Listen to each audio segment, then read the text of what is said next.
Hi dears, this is Aditya from SI. ഇന്ന് നമ്മൾ aari work ചെയ്യാനുള്ള പോർഷൻ പേപ്പർ പാറ്റേൺ കട്ട് ചെയ്തിട്ട് മാർക്ക് ചെയ്യുന്നതാണ് കേട്ടോ കാണിക്കുന്നത്. ആദ്യമായിട്ട് നമുക്ക് ഇതേപോലെ ഒരു ന്യൂസ് പേപ്പർ എടുക്കാം. ന്യൂസ് പേപ്പറിൽ ഫോൾഡഡ് ആയിട്ടുള്ള സൈഡ് നമ്മളിരിക്കുന്ന ആ ഒരു ഡയറക്ഷനിലേക്ക് ഇടാം.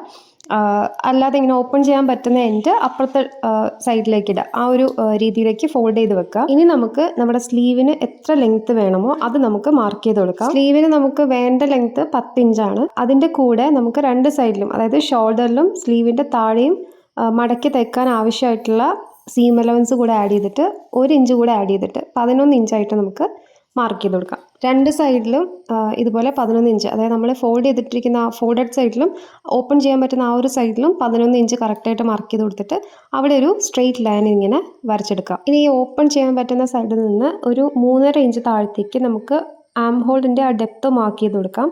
3.5 ഇഞ്ചാണ് മാർക്ക് ചെയ്തത്. ഇനി അവിടെ നിന്ന് ഈ ഫോൾഡ് ചെയ്തിരിക്കുന്ന സൈഡിലേക്ക് ഒരു സ്ട്രെയിറ്റ് ലൈൻ ഇതേപോലെ വരച്ചു കൊടുക്കാം കേട്ടോ.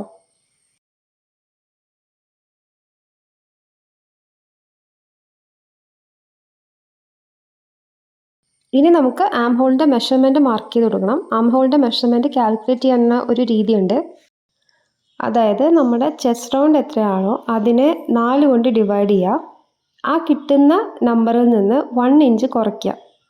ആ മെഷർമെൻറ്റ് എത്രയാണോ അതാണ് നമ്മൾ ആ ആം ഹോളിൻ്റെ മെഷർമെൻറ്റായിട്ട് നമ്മൾ മാർക്ക് ചെയ്യേണ്ടത്. അപ്പോൾ ഇവിടെ ചെസ്റ്റ് റൗണ്ട് എന്ന് പറയുന്നത് 34 ഇഞ്ചാണ്.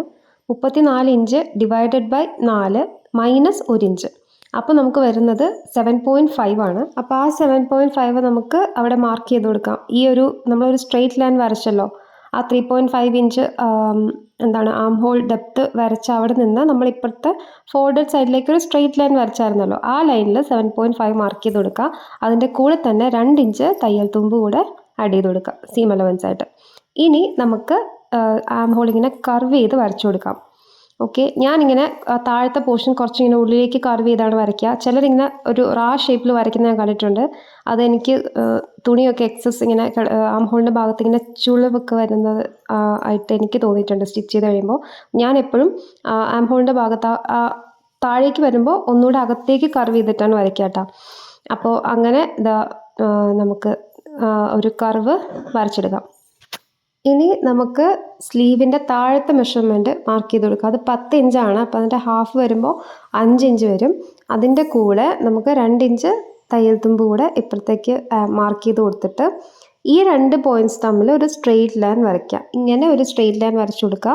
സീം അലവൻസ് കൂടെ ആഡ് ചെയ്തിട്ടുള്ള ഒരു മെഷർമെൻറ്റാണ് നമ്മളിപ്പം ഈ പേപ്പറിൽ കട്ട് ചെയ്തെടുത്തിട്ടുള്ളത് കേട്ടോ. അപ്പോൾ ഇത് കറക്റ്റായിട്ട് നമ്മുടെ ബ്ലൗസിൽ വെച്ച് കട്ട് ചെയ്താലും മാർക്ക് ചെയ്താലും ഒന്നും ഒരു കുഴപ്പമില്ല. നമ്മളിതിൻ്റെ കൂടുതലായിട്ട് ഇനി ഒന്നും ഇതിൽ ആഡ് ചെയ്യാനില്ല. എല്ലാം ആഡ് ചെയ്തിട്ടാണ് നമ്മൾ എടുത്തിരിക്കുന്നത്. ഇനി നമുക്കിത് കട്ട് ചെയ്തെടുക്കാം. ഇനി നമുക്ക് ഈ പേപ്പർ പാറ്റേൺ നമ്മുടെ ഫാബ്രിക്കിലേക്ക് വെച്ച് മാർക്ക് ചെയ്യുന്നത് നോക്കാം. ഫാബ്രിക്കിൽ നമ്മുടെ സ്ലീവ് വരുന്ന ഒരു ബോർഡർ എവിടെയാണോ ആ ഒരു പൊസിഷനാണ് ഞാൻ എടുക്കുന്നത് കേട്ടോ. നമുക്ക് ഇഷ്ടമുള്ള രീതിയിൽ എവിടെയാണോ നമുക്കത് ഡിസൈൻ ചെയ്യേണ്ടത് അതെടുക്കാം. ഇപ്പോൾ ഞാൻ ആ ബോർഡർ ഡിസൈൻ വന്നിരിക്കുന്ന ആ ഒരു പോർഷൻ്റെ ഹാഫ് മാർക്ക് ചെയ്തിട്ടുണ്ട്. ആ ഒരു ഫാബ്രിക്കിൻ്റെ ഹാഫ് പോർഷൻ മാർക്ക് ചെയ്തിട്ടുണ്ട്. അതിലേക്ക് നമ്മൾ ഈ പേപ്പർ പാറ്റേൺ വെച്ച് കൊടുക്കുകയാണ്. ഈ പാറ്റേണിൻ്റെ ചുറ്റും നമുക്ക് ചോക്ക് കൊണ്ട് മാർക്ക് ചെയ്ത് കൊടുക്കാം. കറക്റ്റായിട്ടുള്ള മെഷർമെൻ്റ് ആണ്. നമ്മുടെ സീം അലവൻസ് എല്ലാം ആഡ് ചെയ്തിട്ടുള്ള മെഷർമെൻ്റ് ആണ്. പിന്നെ ഇതിന് പുറമെ നമുക്ക് വേറെ ഒന്നും മെഷർ ചെയ്ത് മാർക്ക് ചെയ്യേണ്ട ആവശ്യമില്ല. കറക്റ്റായിട്ട് പേപ്പർ പാറ്റേണിൽ തന്നെ ഉണ്ട്. ഇതിപ്പോൾ നമ്മൾ മുഴുവനായിട്ട് മാർക്ക് ചെയ്ത് കഴിഞ്ഞിട്ടുണ്ട്.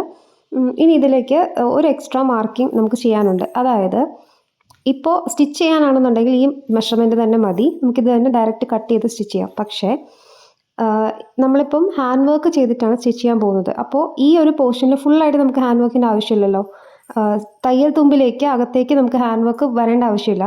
നീഡിലിൽ കൊണ്ട് നീഡിൽ ഒടിയാനൊക്കെ ചാൻസ് ഉണ്ട് അങ്ങനെ നമ്മൾ ചെയ്യുകയാണെങ്കിൽ. അപ്പോൾ ആ ഒരു പോർഷൻ നമുക്ക് മാർക്ക് ചെയ്യണം. അതായത് എവിടേക്കാണോ വർക്ക് വേണ്ടത് ആ പോർഷൻ നമുക്ക് മാർക്ക് ചെയ്യണം. അപ്പോൾ ഇതിൽ വരുന്നത് ഒരു ബോർഡർ വർക്കാണ് വരുന്നത്. അപ്പോൾ അതുകൊണ്ട് 2 സൈഡിൽ നിന്നും 2.5 ഇഞ്ച് വീതം അകത്തേക്ക് ഒരു മാർക്കിംഗ് കൊടുത്തിട്ട് ഇതേപോലെ ലൈനായിട്ട് മാർക്ക് ചെയ്തെടുക്കുക.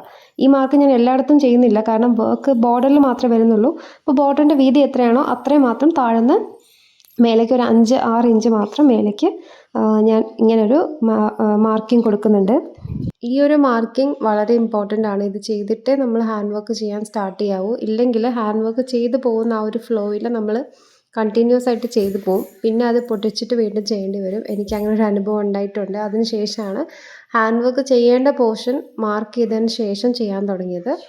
നമ്മൾ 2 ഇഞ്ചാണ് സീം അലവൻസ് ആയിട്ട് കൊടുത്തിരുന്നത്. പക്ഷേ വർക്കിൻ്റെ പോർഷൻ മാർക്ക് ചെയ്യുമ്പോഴേക്കും 2.5 ഇഞ്ച് വേണം അകത്തേക്ക് മാർക്ക് ചെയ്യാനായിട്ട്. കാരണം തയ്യൽ നമുക്ക് സ്റ്റിച്ച് എവിടെയാണോ പോകുന്നത് അവിടെ അത് കഴിഞ്ഞിട്ട് പിന്നെ ഒരു 1/2 ഇഞ്ച് അകത്തോട്ട് വർക്ക് നിന്നാൽ മതി. അതാണ് സേഫ്. നമ്മൾ സ്റ്റിച്ച് ചെയ്യുന്ന സമയത്ത് സേഫ്റ്റി അതാണ്. ഇതിൽ മേലേക്ക് ഒരു 1/2 ഇഞ്ച് നമുക്ക് മാർക്ക് ചെയ്ത് കൊടുക്കേണ്ടതുണ്ട്. പക്ഷെ ഞാനിപ്പോൾ ചെയ്യുന്നില്ല. കാരണം ഞാൻ അങ്ങോട്ടേക്ക് വർക്ക് ചെയ്യുന്നില്ല. സ്ലീവ് ഫുള്ളായിട്ട് വർക്ക് വരുന്നൊരു പാറ്റേൺ അല്ല ഇത്.